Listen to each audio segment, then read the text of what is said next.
Good morning, good afternoon, good evening, depending on where you are in the world, what time of day it is. Welcome to the Occupy Wall Street update. Now let's review some of the material we covered in the last couple of videos. We have big business. Everybody on the Wall Street protesters, that's one thing they can't agree on. Big business is bad. And because of big business, now government is now bad government. And the government has created perks for the big business, and they created the Prussian educational model to teach our children to make the perfect employees for the business. So, before the Industrial Revolution, there was no such thing as an employee. Now, we can't even imagine not getting up and going to a job every day. In fact, if you don't get up and go to a job every day, the whole system thinks that there's something wrong with you. But the system is what is now the problem. This is the system. Now, we have and part of the problem is each generation has felt like they needed to be better than the previous generation. My grandparents, they had nothing. My parents had a little bit more. And then my generation, we had more.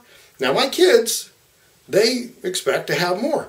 But the system is starting to collapse in on itself.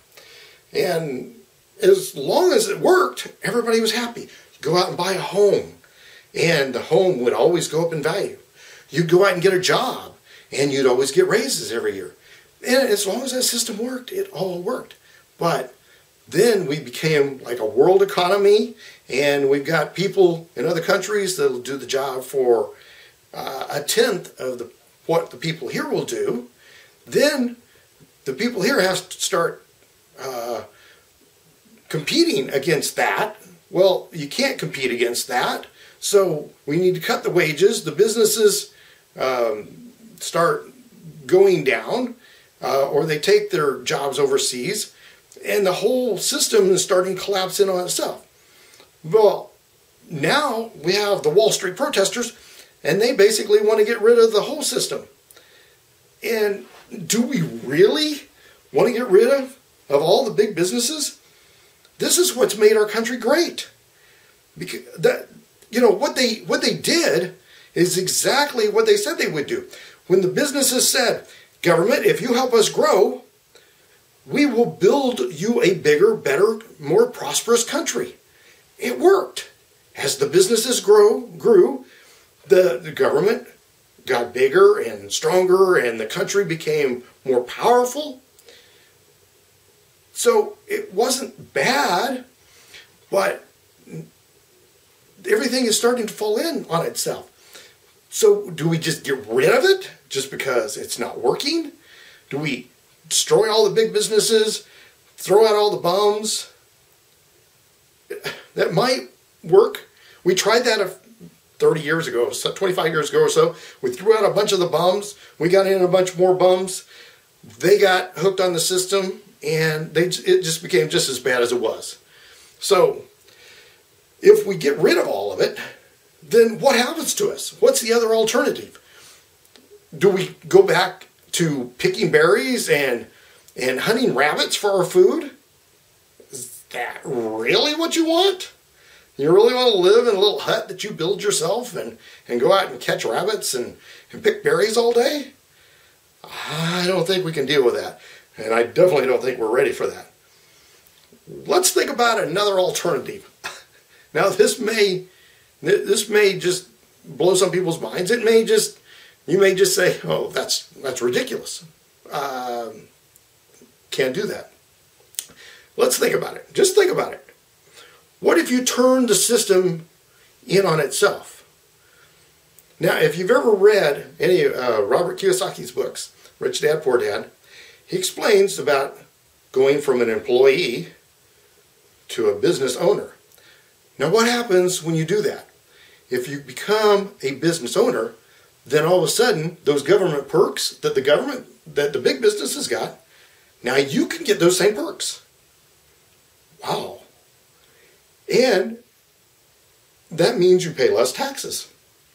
And you get other benefits. The other great benefit is you get to stay home and homeschool your kids and get them out of the Prussian model of education. This way, you don't create more employees, because that's all that system was designed to do, is create employees for the businesses. That's the one system that really needs to be revamped. And we can do that if we homeschool our kids, and you can afford to do that if you stay home, run your own business. And you say, Roy, I can't afford to start a business. I don't have $500,000 to go and get a McDonald's franchise. I can't get $100,000 to get some Subway franchise. What am I supposed to do? Well, let's look at something here. Now, this is another thing that they have lied to you about. You've heard about the pyramid scheme. Well, let's think about a pyramid scheme. What? You know, you've seen this model, right? This pyramid scheme. Well, think about where you work. You got a president of the company, you got a couple of vice presidents, you got some managers, and then you got the low-level employees. Right? Oh my gosh. Now, why do they call it a pyramid system? They say because you're down here and the people up here get all the money. Yeah.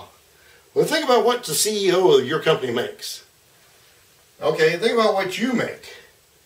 And what chance do you ever have of getting up to that level? None? Okay, now let's look at another model. Now this is what they've lied to you about. You've got this model here. Now, it kind of looks like the same thing. You know, could kind of look like a pyramid, except there's not just a single person on top. This is usually like an executive diamond, or whatever, you know, the company calls it. This is you. This costs you $500 to go into business. And I know people every day that within a year go from there to there. Now, in the other model, you couldn't even attempt to get up to the top of the level. Network marketing is the business that will overturn everything. And it costs you almost nothing. $500, you can't even take the family out for a weekend excursion. So which would you rather do? Take the family out for one weekend excursion, or to have every weekend available to take your family out and spend time with them? This is the solution. And if you want to know how to do it, go to my blog and check it out. You do need a coach, contact me, and I'll be happy to help you. Until next time, have a good day.